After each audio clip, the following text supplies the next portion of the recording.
But this movie had a huge undertaking. They had to make me care about each and every one of these characters in a short amount of time. And this is a spoiler review, guys. If you haven't seen the movie, I don't suggest you watching this. Um, but let's go ahead and start talking about the film itself. The things that I did like is that this was a real team, and this was literally what the Suicide Squad should have been in terms of building camaraderie, in terms of the epic feels and the epic moments. And we have a donation. Is it popping up? Yep. It says TC, big fan, Hive Cave Dwellers, follow me at up, and it disappeared. I'll go ahead and read that.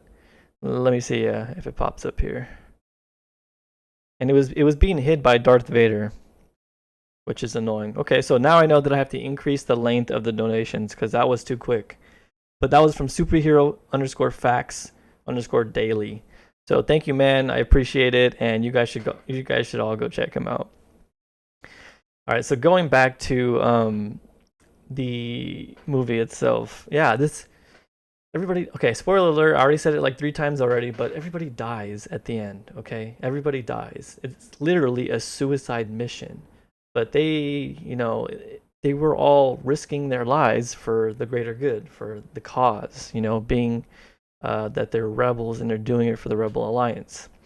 And this really, to me, after I saw this one, it really made Suicide Squad look like a joke in terms of how they tried to build the dynamic between, Harley Quinn and Deadshot and Rick Flag and Katana, who was there for 5 seconds. And I know I'm gonna butcher a lot of these people's names. I know I am for sure. But in terms of what was the blind guy's name?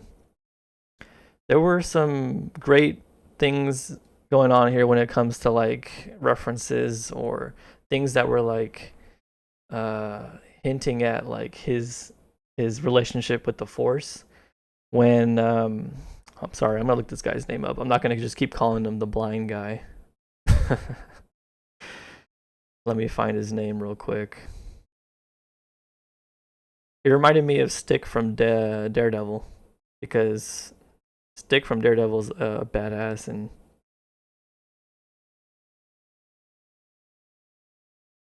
what was his name? You guys tell me in the chat. I had a freaking... Oh, this is annoying. Oh, here we go. His name was Chirrut, right? Chirrut. So basically, yeah, throughout the movie, he used to say, I really like how the ending linked into the beginning of episode 3. That was awesome. Yeah, definitely. I had no idea where this was going to be in the timeline in terms of where it was going to be positioned. I thought when I saw Leia at the end, I thought, shouldn't she be younger? But no, this was like directly before um, episode 4. And I thought she was going to be younger. I thought we were going to see like a teenage Leia, but no, this was, they got the plans and they needed to give it to her, and it was a completely CGI character. And that's what this film, they did that with the other general, the guy who looks like this guy. Here, I don't know that guy's name, but this guy, he looks like that guy. If you don't know who that guy is, that is the critic from Ratatouille. I swear. And this guy who was playing that part was like all CGI, because that actor is dead. So I know my sister was watching the movie and she couldn't get over the CGI. She was like, "Man, it was so bad. It was terribly obvious that general, or I forgot his name. He's completely CGI." To me, I didn't notice that much, but I did notice that he did look like the dude from Ratatouille. Let's talk about Saw Gerrera, and that is Forrest Whitaker. I thought his part, like, they made it seem like he was gonna have like this huge part in the trailers, and he really wasn't in this a lot at all. He rescues Jin from that storm drain, or that people, where she was hiding in her safe place. And after that, we just see him being used as like an in to people who knows. He's like somebody who knows other people. So his role was pretty insignificant. Let me see. And then you had, I don't know, when in this film did you guys think that everybody was going to die? Did you guys think that everyone was going to die in the beginning? Did you already know, like, none of these characters were in A New Hope, and something's gonna happen? As soon as the robot died, K2, I think that's his name, K2. I was like, okay, this is not looking good because he's a beloved character, kind of like BB-8. They gave us something new, and then he's like not in any of the other films, so he died.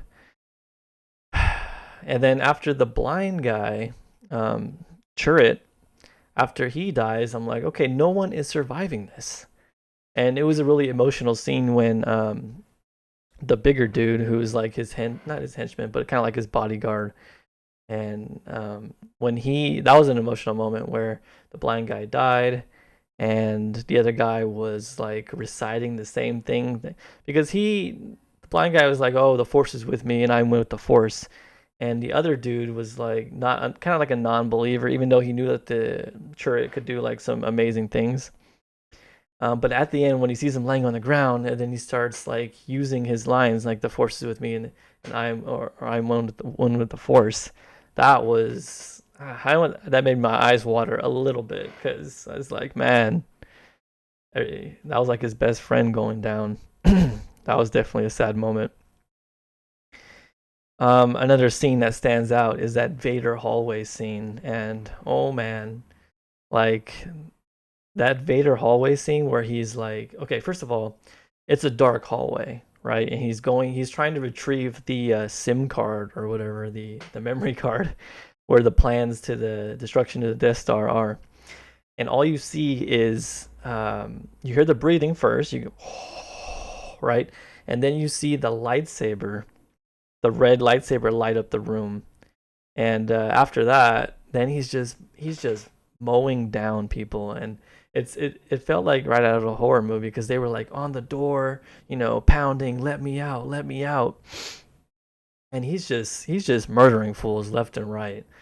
Like, he's force choking them, he is throwing them against the wall, he's slicing and dicing them.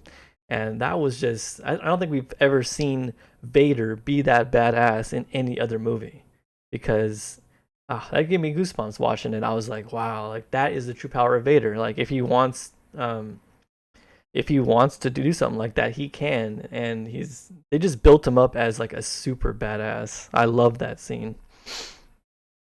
Now, the Fantastic Four, the new movie with Jaws Strength, they tried this with Doctor Doom. Do you guys remember that? If you guys even watched that movie. But they tried that with the Fantastic Four and Doom walking down the hallway. And that scene was kind of cool, but there was nothing behind it.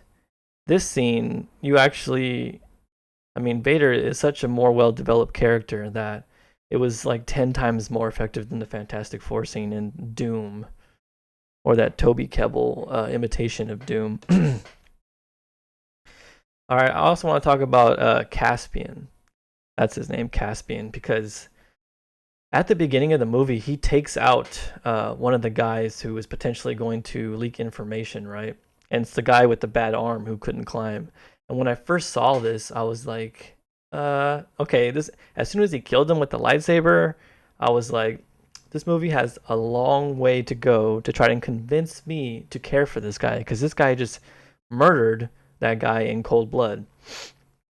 And when I saw that, I was like, okay, movie, let's go, you and me. And I was like, try to convince me that this guy did this, he just killed somebody, but try to convince me that he's a good guy, and try to make me root for him. But throughout the movie, they did this. Like, they showed layer after layer of Caspian's character. And it didn't quite, like, hit me until he started to talk to Jin, when, he was explaining that, he was part of the Rebel Alliance since he was 6 years old. And, he's done some terrible things in terms of killing people on behalf of the Alliance, and just anything for the Alliance, some very dirty things. And that's actually led to him, telling Jen like, "Hey, we have your back because without this cause, we are just terrible people. We thought we were doing all these terrible things because of the cause." So after hearing that, I was like, okay, that murder at the beginning, I understand it now. It's still fucked up, but I understand it. And that movie, like I said in the beginning, it had a lot of explaining to do, and they worked. The storytelling was excellent. They did that.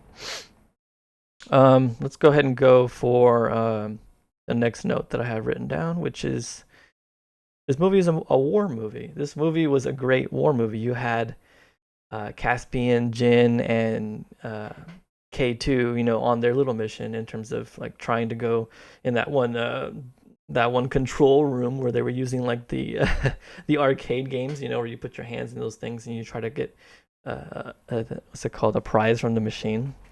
And then you had the ground battle, all the people down there setting mines, and it was just an awesome war movie. You got to see a lot of the fighter pilots, the TIE fighters, the Rogue Squadron. You got to see all that stuff. It was really beautifully shot.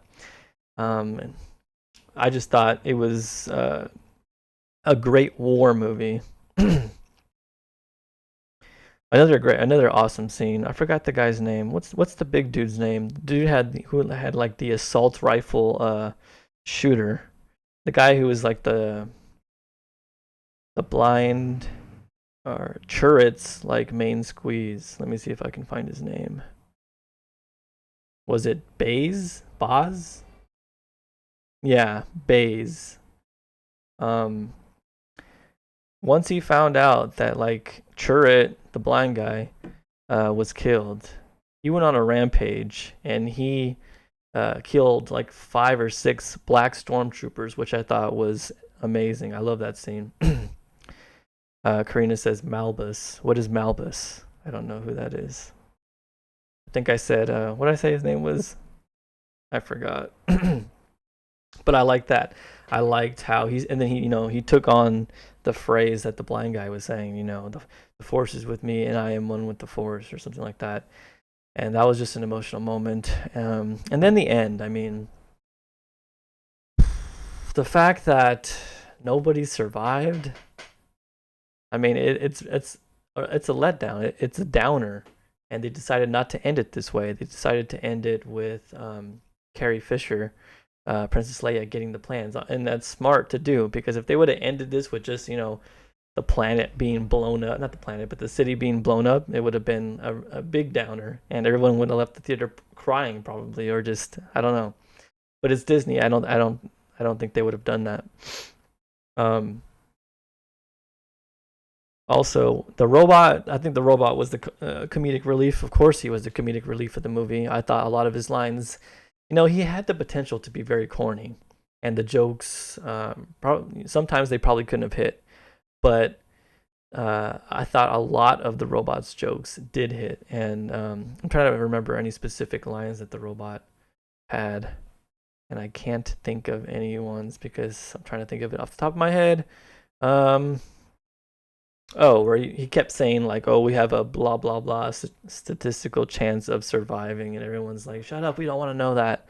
But yeah, the robot.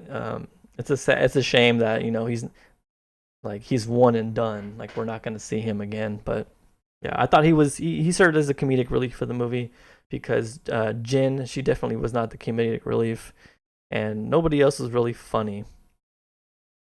K2 said, "Did you know that wasn't me?" When Jin shot a similar droid. Yeah, exactly. Comic gaming TV. And then he was like, "Oh, that doesn't sound bad to me," because the shot would have hit her if it missed him. And he was like, "Oh," at that moment, they were just getting to know each other, and they were getting on each other's nerves and annoying each other. But yeah, man, this movie, like, it did a fantastic job of building the relationship of the Rebel Alliance, and particularly this group. Like, it really got you invested in each character to the point where you saw them dying at the end. You were like that's sad. Like, man, I liked him, or man, why, right? And also they flirted with like a romance between Caspian and Jin, which I thought it was smart that they didn't go all the way with that. Like I think they started to, fall for each other, but it ended with just her like holding his hand at the end when the tsunami of terror was coming their way. And yeah, I'm just glad they didn't do like the cliche love story and they ended up kissing at the end, in front of the sunset. Comic Gaming TV says one thing I didn't like about the film was some characters didn't make me feel like it was a loss when they died. I only really liked Jin K2. Is that a bad thing? No, it's not a bad thing. It's your own opinion. It really depends. I mean, I know for a fact that I don't know. Did Chirrut have the Force with him? Did he really have some of the Force with him? That's something that I would want to ask and find out if he really, was Force sensitive, because he was doing some extraordinary things. That could be because of the whole Daredevil factor, where you're blind and your other senses like quadruple, right? In terms of being able to move faster, hear things, and stuff like that. Or if it was just like the Force, because he was taking out like multiple stormtroopers with just his staff, and he was kicking ass. So I want to know if he's like truly Force sensitive.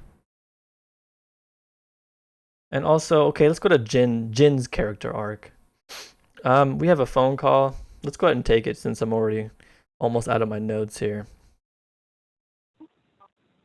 336, you're in the Geek Cave. What's up? Yeah, is this a spoiler channel? Yeah, this is the spoiler review, so we can just talk freely about the movie. Yeah, I haven't seen the movie yet. Would you like, is there a good recommendation about it, or?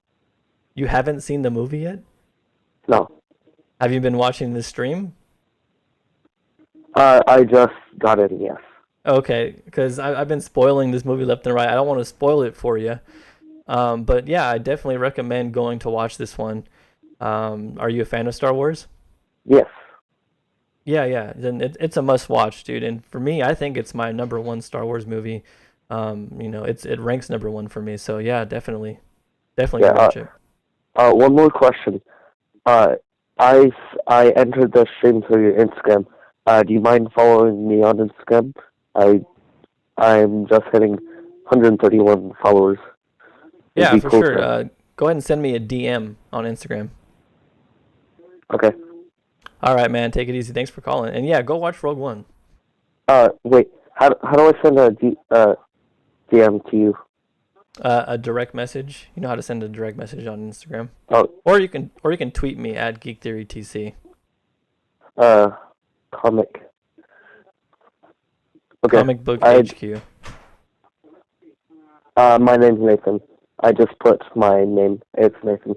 Okay. Thanks. Okay. Bye. All right, man. Take it easy. Bye. Ooh, I hope I didn't spoil anything for that guy. He literally came into the wrong stream. If he's trying to avoid spoilers, talk about Vader, bro. I already did kind of talk about Vader. I thought his scene with Krennic in the beginning was a little. I don't think he had the best lines in that scene. And I don't know if that was like the lines themselves or if that was James Earl Jones's voice. We have another phone call. Here we go. We've got 203. You're on the air in the Geek Cave. What's up? Hey man, what's up? I just want to know how's your reaction with Vader when he first showed up? Darth Vader, I thought it was awesome, dude. It's, probably not the first scene he was in when he was talking to General Krennic, but that last hallway scene was like the best thing I've ever seen ever in terms of Darth Vader. I really like that the last part, because I like how they did that connection between episode 4, I guess you'd call it, and then this one. It was like really awesome.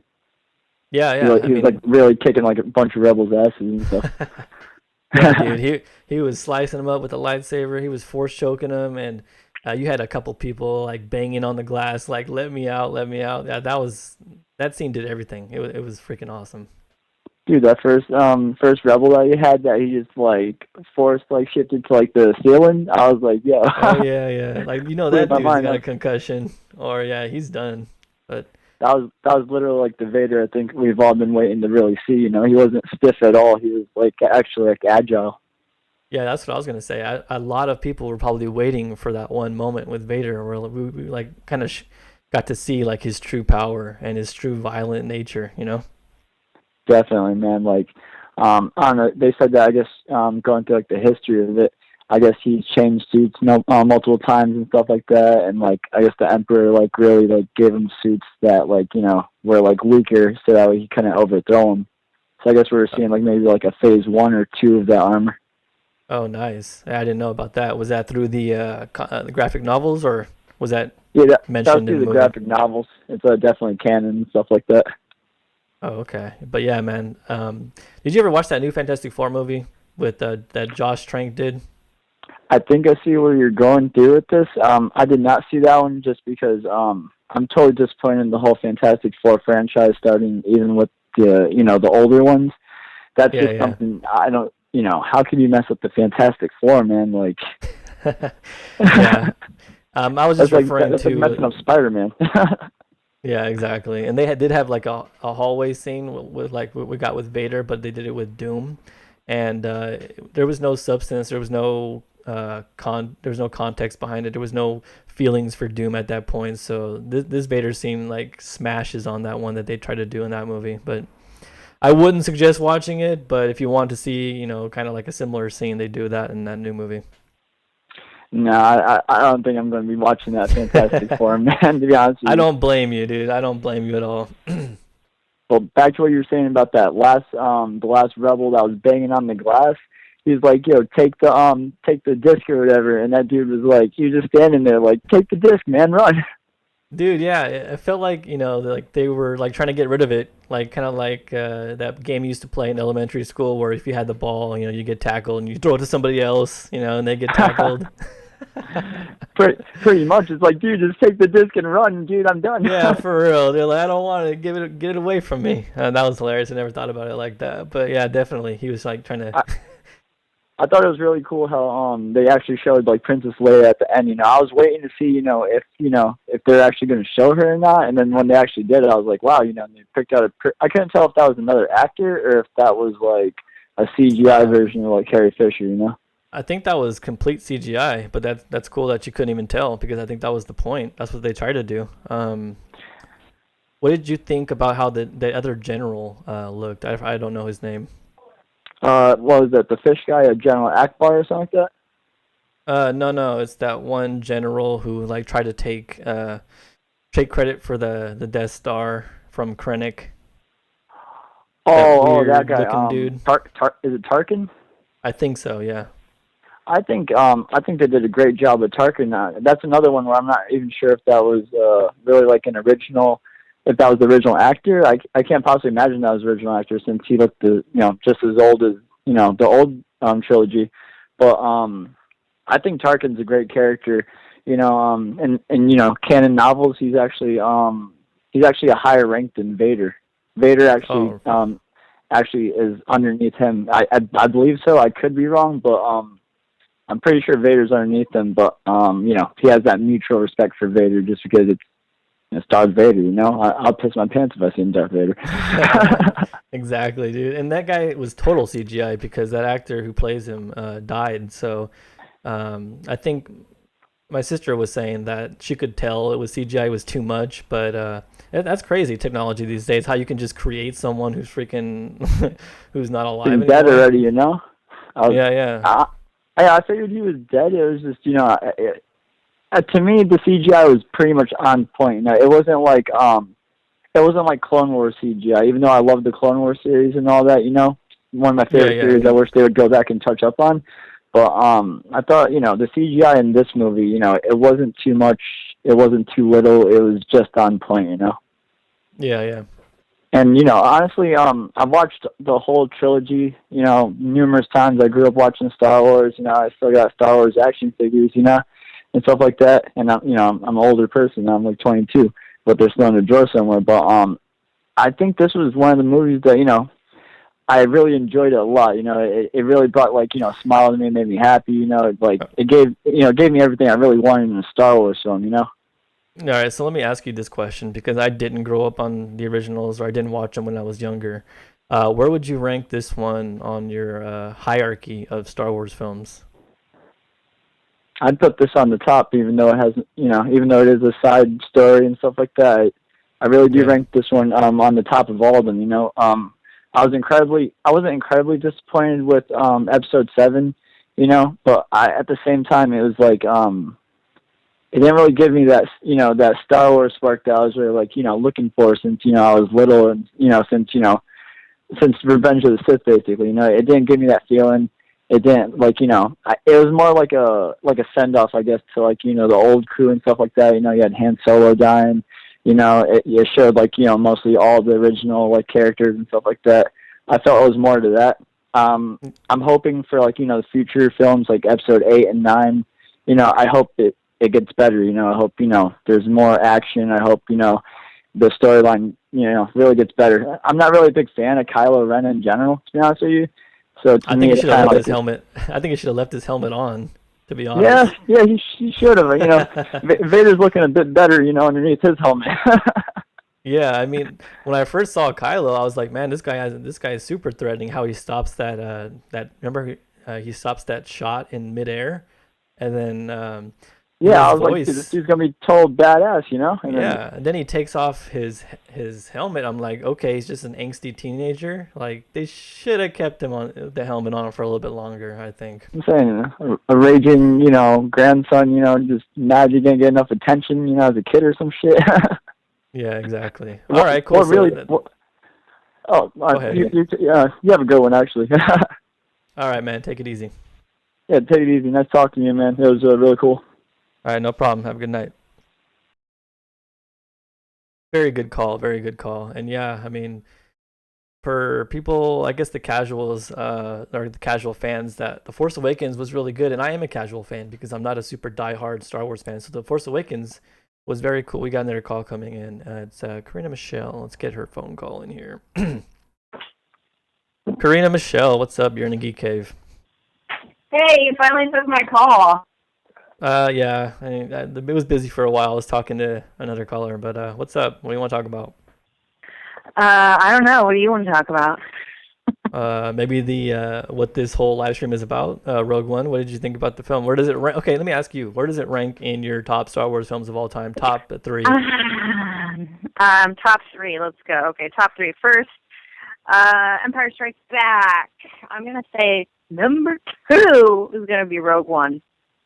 Number 2. So it hopped all the way to number 2. That's crazy. It's probably tied. Okay, Rogue One is tied for second place with A New Hope. It's that good. I was so surprised by this movie. Oh my god! But you know what? And I really can't. I was gonna say you knew my feelings before I was gonna go see this movie. I was like, oh, it's a prequel and it's about some story where didn't really have. First of all, you hate prequels and you don't really care too much for Star Wars. So the fact that you enjoyed this film is absolutely unbelievable to me. It's an achievement to the filmmakers and screenwriters and actors that I enjoyed this film. Yeah, and the writing. Yeah, I mean, I was worried maybe probably during the first 20 minutes, I was like, oh no, this is going to lose Tony. Did you kind of feel that way? No, it was a little overwhelming, I'm not going to lie. When they started going to different cities, I was like, okay, I'm not quite following, but then they did a great job of explaining what everything was, and they did a great job of, just telling us, what's going on, because you could easily get lost if you're just entering that movie and you're watching the first 10 minutes. You could be like, what the hell's going on? But they explain things later. Yeah, no, the first 20 minutes, first 30 minutes is kind of choppy. The editing is kind of quick. You can tell that there was a lot of reshoots, but it only takes about 20 minutes of the whole messiness to really start to engross you in what's going on midway through. Yeah, I mean, the plot itself is basically Galen is the person who designed the Death Star for the Imperial Army or the Imperial people, and he left a small, what's it called, failsafe in there, and his daughter, plays into it because her name is like, how to figure out where to, which memory card. It was Stardust. So basically, it was a story where she was the only person who could have went in there and retrieved the plans. Yeah, because there's nobody else in the world that probably knew that those records were under the secret name for the file, which is the nickname he gave her as a child. It's brilliant. It really is brilliant. She was destined to be there, but that means she was also destined to die in the city. She had a purpose. Yeah. But going back to Caspian, what he said to her, which I kind of agreed. Remember when he was talking to her in one of the ships or whatever, and he was like, "You just got here now. Like, why do you care so much? I've been in it since I was 6." And she just kind of showed up out of nowhere, and now she, all of a sudden, from being a criminal or whatever she was doing beforehand, now she cares so much about the Rebel Alliance and being a rebel. Like, he did question her on that. Did you call him Caspian, like Prince Caspian? Cassian, right? His name is Caspian. Yes, his name is Caspian. Okay, I probably said Caspian, but... No, and you're right. I feel like for her, this was much more personal. It was her dad that they took. It was her dad that worked on it. It was her dad that built the failsafe. And the only reason he went, because he is a good person at heart, the only reason he went is because if he did not have a hand in the inner workings of the Death Star, being a scientific engineer, a part of did it anyway. the Empire, they would have done it anyway, and they probably wouldn't have put something in there to make it explode in and of itself. There wasn't going to be that in place. So he's like, all right, well, I'm going to fucking build it, but guess what? I'm going to tuck away a secret, and you're all even going to know. Yeah, exactly. Hey, can you see the stream right now where it has the critic from Ratatouille on it? No, I can't see. I'm not watching it. I was gonna say, yeah, that dude totally looks like the Ratatouille guy. But yeah, exactly. Now, was the CGI of the characters, was it distracting to you? Because as much as they tried, and as much as I appreciate them putting Grand Moff Tarkin in as many scenes as possible, his face to me wasn't exactly on caliber as Robert Downey Jr.'s face in Civil War when he was younger. You know what I mean? It wasn't. Yeah. I feel like with Robert Downey Jr., they made that so much better because they have him there to model and stuff and to work off of. The guy that they were giving us a full CGI, he's passed away, so they had to recreate him from the ground up. That's why it looked not as good. Yeah, Peter Cushing died a long time ago. But I mean, even I don't know, Carrie Fisher. And then they brought in Red Leader and the Gold Leader, which is crazy. I mean, there's so much fan service in this movie. But what is so different about this movie, and what I think and why I think it's my favorite as opposed to The Force Awakens, is that it doesn't necessarily beat you over the head with nostalgia. It's sprinkled in there, so you get little specks of nostalgia throughout, rather than oh, there's a Millennium Falcon, there are the droids, it's so obvious, Yeah, that one guy, I don't know his name, but that one guy shows up, what's his name? It's the guy who gives the memory card or the plans to Leia. He's in the old originals too, 4, 5, and 6. He physically goes, I know. Oh, you're talking about her dad, you're talking about Bale. Yeah. Yeah. Yeah. Those are the Easter eggs for the diehard fans. I mean, his Easter eggs, it's even so subtle as hey, do you remember that old Jedi that you used to know? Yeah, he's a recluse now. You know what I mean? They're obviously talking about Obi-Wan Kenobi, but it's not obvious. It's not beating you over the head with it, but it's great. Yeah. All right, anything else you want to say? No, because we have to do a podcast on this episode. All righty. Thanks for calling. Okay, bye. All right, bye. All right, good points on that call right there. But yeah, I mean, to me, when I first saw that general, I don't know his name, but to me, I didn't really see oh my god, that's super CGI. I thought maybe they fooled me, guys, because I thought he looked okay. That last fight also gave me those Nom flashbacks I was Forrest Gump. And that Comic Gaming TV in the chat says that. And yeah, this was very not World War One, Vietnam, in terms of them running through like all the bushes and the forest and the jungle, what it looks like. And people were getting blown up left and right. Stormtroopers were actually hitting people with their weapons and their blasters. But yeah. Let's go ahead and go to a chat question. Talk about Vader. I mean, Vader was only in 2 scenes, basically. And if you want to, actually, no, 3 scenes. The first scene he was in that tank where they were like, they had to like let the liquid out or something. He was like in some type of liquid. I guess they do that like when he's restoring his energy, and then when he's got to do work, he actually gets into the suit. We got Comic Gaming TV says, it was only distracting to me because the guy who voiced him is an actor on a TV show here in the UK. I heard his voice and didn't realize it was him until the end. They put CGI face all over him. I didn't know that. But yeah, man, I thought this movie was excellent. I thought it had a tough task at hand to get me to care about the characters, to get me to care about the film, because it's a prequel and everything already happened, and most of these characters are not even in the future films. But yeah, I didn't know they were all gonna die until at least halfway in, and at that point I was like, do they have to die? Like, can one survive and then maybe we'll see him in the future? And I think they might do that with K2. Like, there was a R2D2 and C3PO Easter egg in here. But yeah, I think K2 is gonna somehow, I don't know, was able to like transfer his intelligence into something else, and he might pop up in a future Star Wars film, and that would be cool to see, like R2D2, C3PO, K2, and BB-8 all interact with each other. That would be that would be like an I Am Groot meeting I don't know, Hulk moment. Which we're gonna get in Guardians. Not Guardians, but we'll get eventually. But yeah, guys, I mean, that's pretty much it. That is my short, quick review of the movie. I thought it was excellent. It's easily my number 1.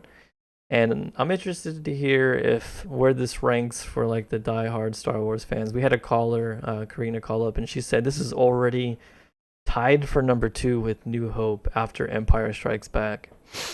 I can see a lot of people thinking that The Force Awakens was a rehash of A New Hope, because bit for bit, it really was. I think that people are going to love, I'm going to love episode 8, 7, 8, because it's going to be a brand new story. Like, they're not going to do a rehash of Empire Strike Back for episode 8. They're not going to copy that movie bit by bit. It's going to be completely new. We're going to find out about Rey. We're going to find out about, and I've seen so much cool fan art of like Rey in like a Sith outfit with like a red lightsaber, and I'm intrigued. I'm like, that would be awesome. And to find out like who's related to who, and it's going to be a brand new story. Kylo Ren continuing on as the villain, and further building up on their relationship. Also, read my comment about Kyber Crystal a few comments up. Let me see here. I have 2 points you could talk about. Jin had a Kyber Crystal, the thing that makes the lightsaber grow, which was clear, not colored, red, blue, and green, if Jin was force sensitive and a Jedi. I thought the Kyber Crystal that she had around her neck was symbolic to like a cross and Catholicism. And how, she would wear it, and the father was like, keep this with you. And there was a lot of religious undertones in this movie, a lot of them, especially with Chirrut, or I don't know his name, Chirrut, or the blind Asian guy. With the whole, the Force is with me, I am one with the Force. The Force is with me, I am one with the Force. And when Baze, whatever his name is, starts saying that, I was like, man, he did, he was a non-believer for all this time. His buddy goes down, and then in memory of his buddy, he starts to recite the lines, and that hit me. And I don't get hit a lot with a lot of these movies. But But yeah, that is pretty much my Star Wars Rogue One review. Thanks for everyone who came out. I'm gonna go ahead and upload this to the YouTube channel so people can watch it on playback if they want. The next stream will probably be just a random geek cave. Yeah, it'll probably be just a random geek cave where I talk about maybe the Gotham City Sirens or something like that. So if you're not subscribed to the channel, if you happen to stumble upon this video, make sure you're subscribed, become one of the geek dwellers in this geek cave of ours. And yeah, I'll see you guys in the next video. Thanks for coming in, and you know, the phone calls and the awesome comments in the chat. And I'll see you guys later. Peace.